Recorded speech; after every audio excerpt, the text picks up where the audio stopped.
What's up, y'all? It is Friday night and made it through the week. Tracking bit of progress for the week. Aim for this year is to get to $1 million in sales. Currently, we are at $8,497, and that's cash collected, which is what I'm using for the metric. So if money makes it to the bank, that's where we are. Excited about where we're going. I've got the Austin Home Show coming up next weekend, which is going to be a lot of people, a lot of marketing, a lot of face-to-face networking stuff. Working through everything that I've got to go on for that show, which is primarily getting my booth stuff together, getting the giveaway that I'm doing, which I'm giving away a 5'6" epoxy table. So if you're in Austin, definitely drop by the Austin Home Show at the Austin Convention Center. Come see me and you could win it. Just gotta put your name in the raffle. But so far, it's been a fairly easy week this week. I'm on track with all the goals that I've set for myself. One of the big things that I did was I divided my year into 4 distinct quarters. And for each of those quarters, I put together a plan for what I'm going to do, and I created keystone actions that I need to accomplish each week. For each week, I've got different steps that I need to accomplish. This week, it's make sure that I get 3 videos posted, make sure that I get all of my work in the shop done, and then also get all my socials posted and get my reach outs done. That's the big thing, is reaching out to people, doing a lot of these networking events. It's tough to get all of it together, but I'm working through it and I'm on track. I made sure that I got everything that I wanted to get accomplished this week done, and I hit on all my goals, which is really good. It's the first week, so it's one of those things where it's going to build. I was talking with my business coach about this, and for a lot of people, they go and they do one thing one time and they expect to see results. But it's more like making a movie. It's more that you have these things. I say it's like making a movie because I'm a big Marvel fan, and if you saw the Avengers, there's the scene where Hulk takes Loki and just swings him all around, bashes him and everything. And then if you look back at Thor Ragnarok, there's a scene where Hulk does the same spiel to Thor. And that animation is the exact same. And if you don't realize it, it flies right by you. But the idea is all this work that I'm doing, it's going to be cumulative. So when they went to do Thor Ragnarok, they were able to just pull that animation and use that same series of motion capture animation to make Hulk throw Thor all around that they'd already done. And so instead of it taking 2 weeks to do something, it takes 2 hours. And that's what I'm trying to accomplish with all of these things that I'm doing. I'm trying to build a lot of systems in place that are going to be useful in the long run and repeatable processes. I've been thinking a lot about that, and I've been thinking about how so much of what I'm doing in this business right now is getting that preparation done.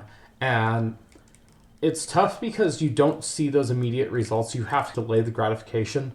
And I think that's where we've gotten to the point with everything is, oh, if I make a social post and it doesn't go viral, or I make this thing and it doesn't immediately go and just take off, no one's going to believe, then people think that they're a failure. And that's not really the case. The whole point has been constantly that if you do things consistently, you're going to see results. Alex Hormozy said, it's like, nothing will beat the guy that shows up every day and is consistent. And that's what I'm trying to do here, is I'm trying to build that consistency more than anything else, because that's what's ultimately going to build this success. And for me, it's just like consistently hit the goals, consistently hit the actions that I need to do to attain the goals. I can break anything down. It's just, it's so much, it's a matter of execution on all of these things in my business, in my life, in everything I do.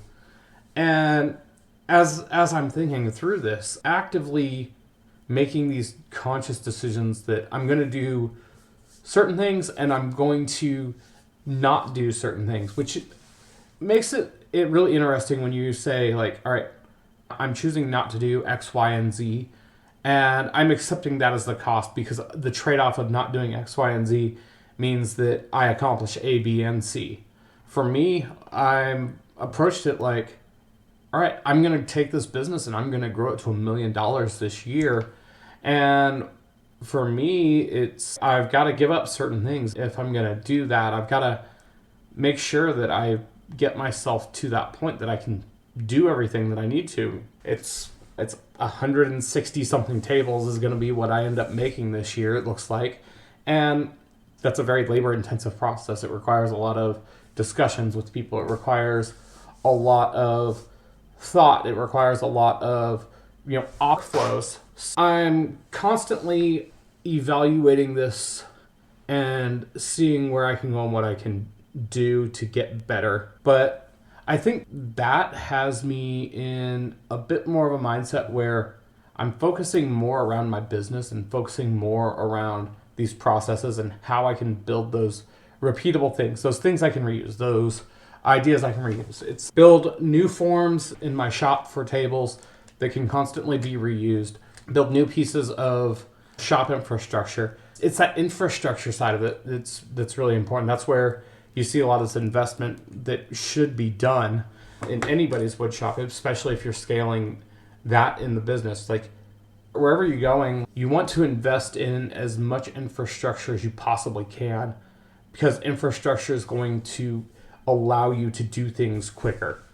I've seen it in software, I've seen it in hardware, and now I'm seeing it in consumer products as well. For me, it's always this mindset where, all right, how much infrastructure can I reliably build into the business that's going to enable me to be efficient but not take away from my standard ability to execute and what's gotten me to the point where I'm at right now. That's my thoughts on how the business is going to be built over the next 3 months. That's where my time horizon is at the moment. Just trying to be consistent across these 3 months here. Drop a comment. Let me know if you have any ideas around what you've done in your wood shop or what you've done in your business to build those things to make yourself more efficient. I'm always interested to hear. And if you're watching this and you haven't subscribed, it'd mean the world to me as I'm getting further and further ahead in this venture. If you'd subscribe, just hit the subscribe button. It's it's free. But thanks, guys. Let me know if you have any other questions, and if you think I'm an asshole, leave it in the comments too.